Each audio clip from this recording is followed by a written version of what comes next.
La historia se repite. Lo que Cuba hizo con Chávez, ahora pretende hacerlo con Maduro.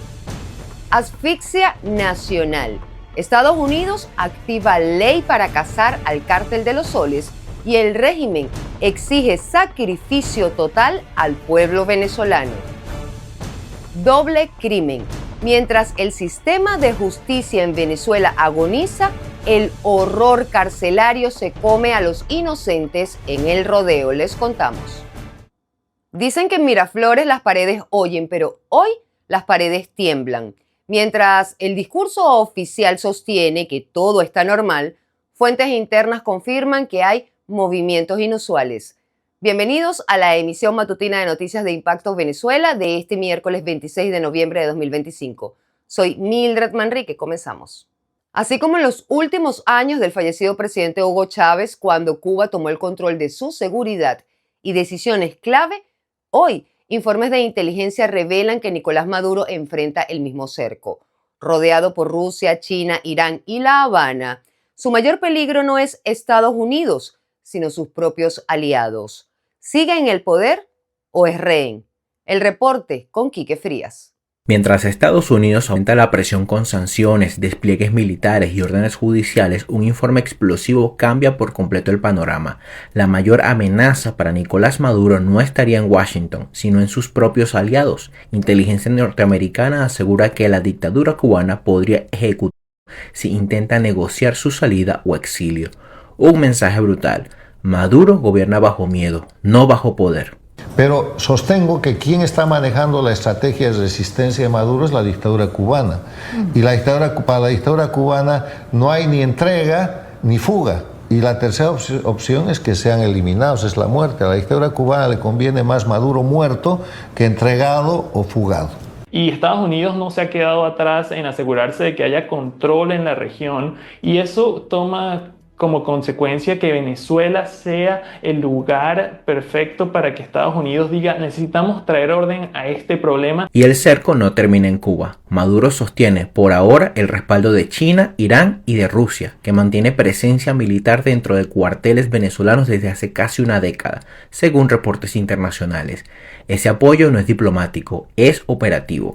Inteligencia, entrenamiento y candado geopolítico que bloquea cualquier transición real. Es Cuba. Cuba es los mismos que en un diciembre mataron a Hugo Chávez porque se le estaba yendo de las manos y querían tener a Nicolás Maduro que lo controlaban. Hoy lo amenazan de muerte. Tanto la administración de Trump como más específicamente el secretario Marco Rubio conocen muy a profundidad la situación de Venezuela. Este es un momento sin precedentes que se puede apostar a que el régimen de Nicolás Maduro va a finalmente caerse. ¿Enemigos afuera o enemigos adentro?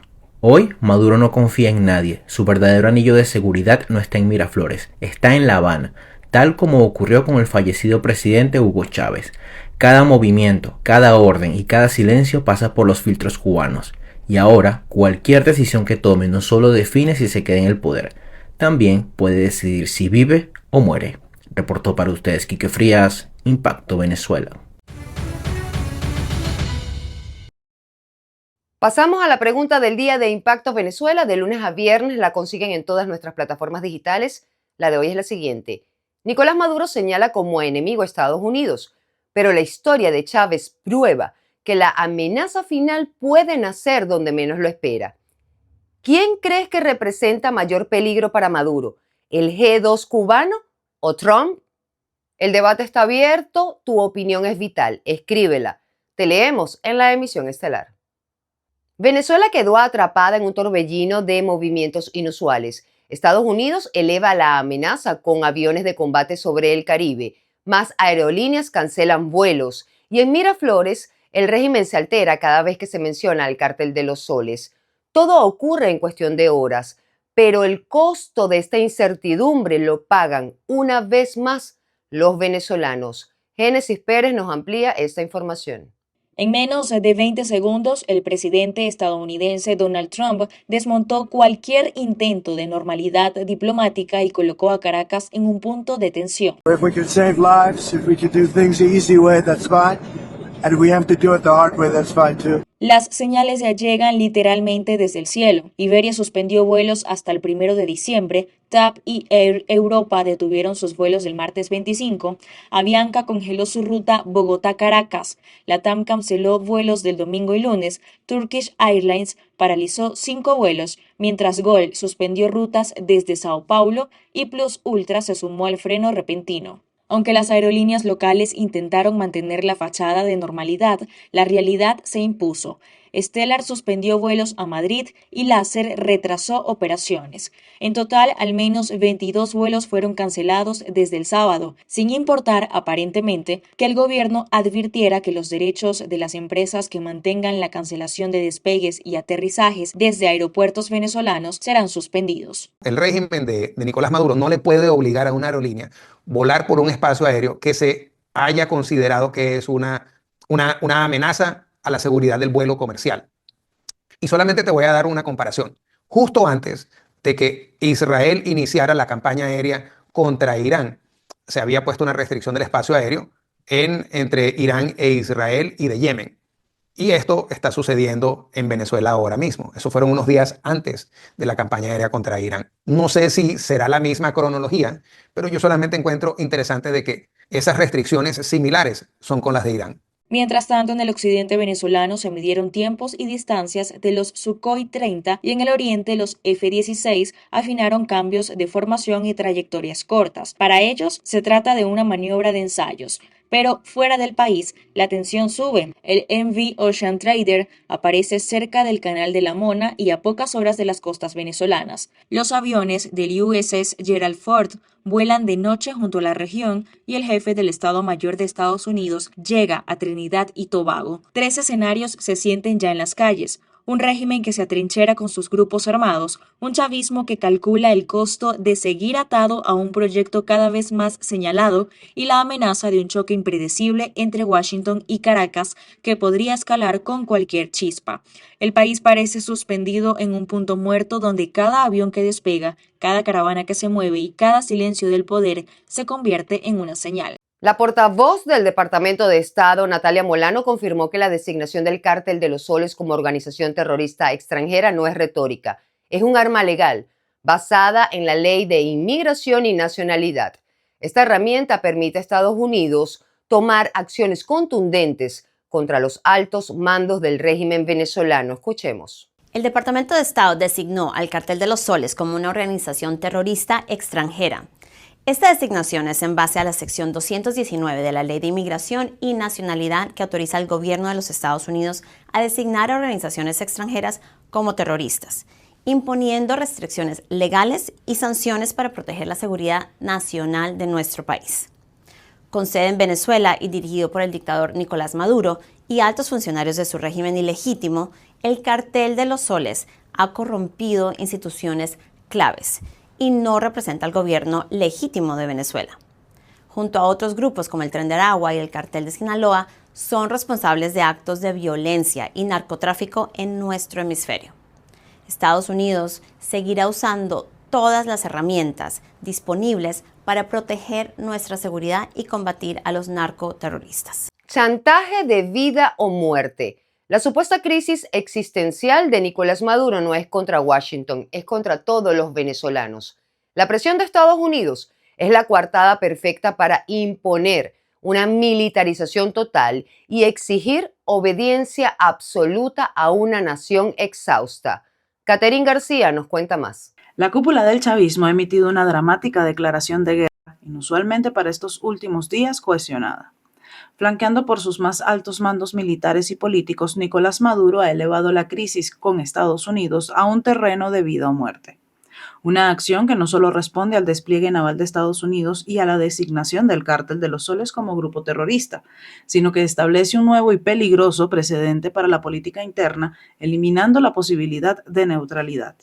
Para nadie, sea civil, sea político, sea militar, sea policía, que nadie se excuse. Prohibido fallar. La patria reclama nuestro mayor esfuerzo y sacrificio. Y con Bolívar vengo a decir que si la patria reclama, La patria tendrá nuestra vida si es necesario. La orden de alerta máxima fue presidida por la carga ideológica de Diosdado Cabello, quien actuó como el martillo de la tolda roja. Este personaje no solo agitó la bandera del antiimperialismo, sino que desató un ataque directamente contra el secretario de Estado de Estados Unidos, Marco Rubio, mientras Vladimir Padrino López mantuvo el discurso en un punto más histórico, destacando 200 años después las luchas independentistas de Simón Bolívar. Últimamente las amenazas del imperialismo, los ataques al imperialismo, el asedio al imperialismo, y quienes allá creen que gobiernan al mundo entero, se han incrementado. Ya nadie habla de narcotráfico, ya nadie habla del cartel de los soles, ya nadie habla de grupos terroristas. Para el mundo entero está claro que los Estados Unidos lo que quieren es robarse los recursos naturales de Venezuela. Es imposible conseguir un secretario de Estado de Estados Unidos más imbécil que Marco Rubio. Venezuela es un país solidario con el resto de los países del mundo, pero a la hora de defender lo nuestro lo haremos con todos los instrumentos que tengamos a mano, con todos. La verdadera trascendencia de esta jornada radica en el orden de la militarización total que emana el Ejecutivo. Al exigir a militares, policías, líderes estudiantiles y a los 49.000 consejos comunales que se exijan 10 veces más y que si es necesario entreguen su propia vida, el Estado venezolano ha disuelto la frontera entre lo civil y lo castrense bajo la doctrina del sacrificio total. La exigencia de sacrificio total está muy lejos de ser la única opción para lograr esa cohesión y defensa nacional, debido a que la mejor defensa que el gobierno puede prestarle en estos momentos a los venezolanos es preparar el terreno para traer a los Estados Unidos nuevamente a la mesa de negociación. Hay que entender que así el gobierno logre cohesión absoluta entre sus fuerzas y así logren canalizar un apoyo regional e internacional. Sigue en una gran desventaja militar en el escenario de un conflicto bélico frente a los Estados Unidos. El 25 de noviembre no fue una jornada de retórica vacía, sino la validación de una estrategia chavista dual y cohesionada. La élite política y militar se ha unido para enviar un mensaje inequívoco. Ante la amenaza de Washington, la única opción es la obediencia total y la movilización masiva. La estrategia es usar el ariete ideológico del enemigo imperial para cohesionar a las bases, justificar el control sin precedentes sobre la vida civil y fijar como indiscutible la autoridad del chavismo como Estado. El régimen venezolano acusa al imperio, pero cuando la logística petrolera se tranca, no responde Beijing ni Moscú. El pulso lo sostiene Chevron, que incluso envía más de 111.000 barriles diarios a Estados Unidos en pleno conflicto militar. María José Prado con el informe. Venezuela vuelve a depender del imperio. Mientras un buque ruso frenaba su paso por la presencia del destructor USS Stockdale, el país tuvo que recurrir una vez más a Chevron para conseguir nafta, el insumo sin el cual el crudo pesado simplemente no fluye. Pero si miramos también a Venezuela, sumamos las reservas probadas de petróleo, de gas de Rusia y de Venezuela, ambos países somos poseedores del 24% de la energía del planeta. Pero hay un detalle que pone todo esto en un nivel más complejo aún. Washington designó el Cartel de los Soles como organización terrorista extranjera, afirmando que está liderado por el gobierno venezolano y dirigido por el ejército. Según el abogado de sanciones Jeremy Panner, esta etiqueta aumenta significativamente la exposición al riesgo de las empresas petroleras que operan en Venezuela. Y como si el terreno no estuviera ya lo suficientemente inestable, según la agencia de noticias Reuters, un juez federal acaba de avalar una oferta de $5.900 millones de una filial de Elliott Investment Management en la subasta de la matriz de Citgo, el activo más codiciado del rompecabezas energético venezolano. En medio de todo eso, Chevron no solo rescata la logística interna, lleva 3 meses enviando un promedio de 111.150 barriles diarios de crudo venezolano hacia Estados Unidos, amparada por una autorización reservada otorgada por la administración de Trump. Es decir, Chevron está por el orden del 10% de la producción total de Venezuela. Esto significa que ese otro 900.000 o 1 millón de barriles están produciendo tienen que salir de Venezuela hacia China, hacia Rusia, hacia India, hacia otros países, porque es la única manera de que la producción se mantenga. Si por alguna razón se llegara a cerrar el paso de barcos que están exportando petróleo, Venezuela no tiene capacidad de almacenamiento suficiente para llegar ni siquiera a una semana de almacenamiento. De hecho, los reportes del Departamento de Energía muestran a Venezuela como cuarto y quinto suplidor de crudo importado por Estados Unidos en los últimos meses. Hubo semanas como entre el 11 y el 17 de octubre en que los envíos llegaron a 300.000 barriles diarios. Todo esto mientras Rusia enfrenta bloqueos en el mar y China concentra sus inversiones en proyectos pensados para su propio suministro a futuro. En cambio, Chevron todavía tiene más de 100 años en Venezuela y ha jurado que nunca se va de Venezuela. Y Chevron muestra resultados de crecimiento de producción, pero de una forma impresionante. Y comienza a construir un campo petrolero y ya lo lleva por 70.000 y llega en ese campo y emplea más de 3.000 venezolanos en su propia nómina, en la que tiene asignada PDVSA contratista. Y sin embargo, es Chevron quien reactiva operaciones, quien envía nafta y quien mantiene la exportación corriendo, mientras las plataformas rusas se frenan ante un destructor y la megaplataforma china produce para Beijing bajo contratos a 20 años. Así que el dilema no es geopolítico, es práctico. Cuando el petróleo venezolano necesita moverse, quien aparece no es Moscú ni Beijing, es Chevron, la petrolera americana a la que el gobierno acusa todos los días de querer adueñarse de los recursos del país. Seguimos con nuestra cápsula informativa Impacto en 60 segundos, donde cada minuto cuenta y cada dato pesa. La OEA lanza dura advertencia a Estados Unidos y Venezuela. El secretario general de la Organización de Estados Americanos, Albert Randin, instó a las administraciones de Donald Trump y Nicolás Maduro a ejercer la moderación y buscar vías diplomáticas para desactivar la tensión generada por el despliegue militar en el Caribe. Randin fue enfático en la advertencia. No queremos ninguna guerra en nuestro hemisferio. Nadie gana en una guerra, dijo, y subrayó que si bien la lucha contra el crimen organizado debe continuar, esta debe realizarse siempre conforme a la ley. Alarma económica, inflación de más de 600% y dinero que solo beneficia a las élites. El crecimiento económico de Venezuela se desploma. El Fondo Monetario Internacional proyecta una caída al 2,6%, mientras la inflación se dispara a un alarmante 682%. La causa principal, un aumento del 249% en la liquidez de bolívares sin respaldo productivo. Aunque el petróleo sigue entrando, esos ingresos solo enriquecen a las élites, profundizando un país de hambre, pobreza y precariedad permanente. Para agravar el panorama, gran parte del crudo se vende en criptomonedas fuera del control institucional. En este escenario, la única recomendación para el ciudadano es protegerse, adelantar compras esenciales y resguardar ahorros en dólares o criptoactivos. En materia de derechos humanos, el testimonio del peruano Renzo Guamanchumo, torturado, golpeado y deshumanizado en la cárcel de El Rodeo, solo confirman lo que ya muchos saben o han experimentado. El sistema de justicia en Venezuela está totalmente colapsado, los tribunales paralizados y la ley está sometida al poder político. El sufrimiento de los presos de conciencia se vuelve eterno y la justicia una pesadilla. Continuamos con Juliana Palmar. Pues una de las razones en la cual yo tuve problemas en El Rodeo fue porque yo gritaba por las ventanas y pedía y trataba de hablar y pues a ellos no les gustaba eso, ¿no? Y tuve que pasar a unos momentos no muy lindos cuando ellos cuando me venían a buscar. ¿Te golpeaban?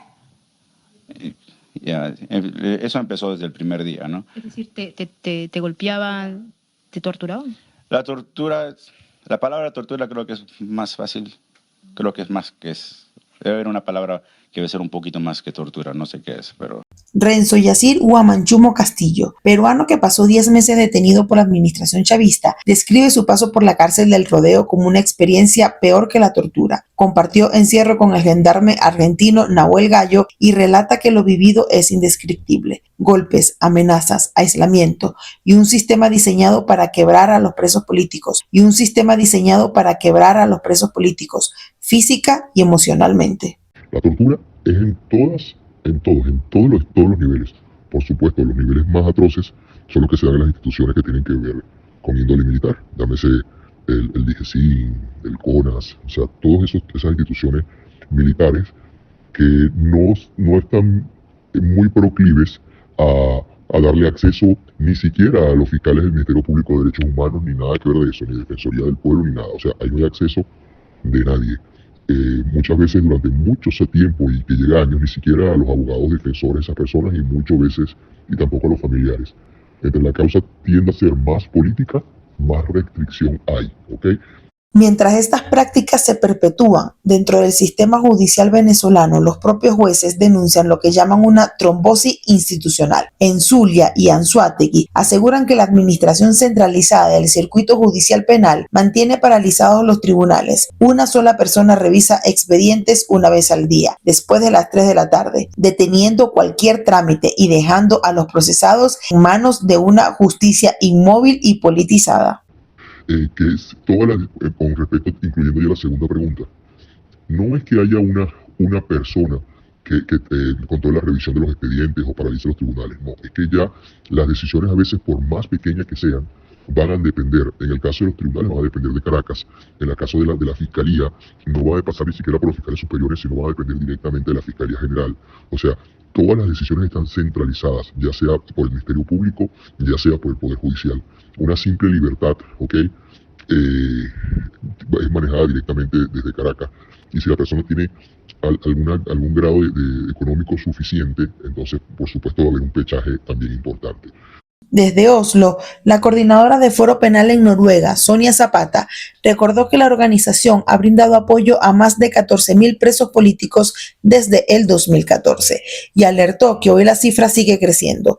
Actualmente hay 884 detenidos por razones políticas, de los cuales 85 tienen nacionalidad extranjera, 59 personas están en desaparición forzada y el 82% no ha sido procesado.